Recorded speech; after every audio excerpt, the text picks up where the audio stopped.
Compinder, good morning po. So dito po tayo ngayon sa ating Pacific Town Naik. Ayan.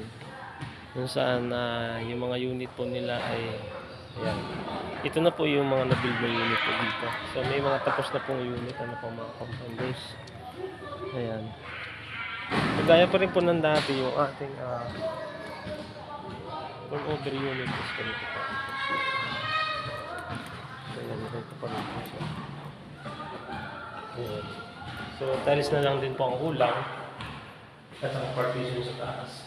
So yung ating lababo, complete turnover mga tiles na naka-cabinet. Tapos yung ating CR, ito po, ayan. So complete naman po yung CR natin, ano po, ayan. Naka-tiles, naka-shower, with flush toilet, at saka sink, ano po.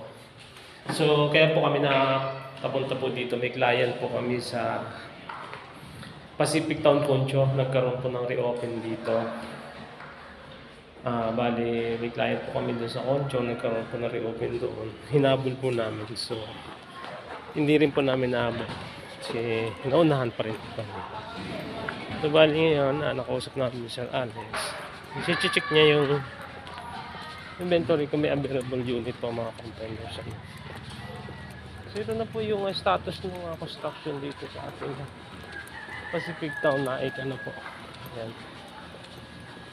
Kung nakita niyo, napakabilis ng build ng unit. Napakabilis ng turnover.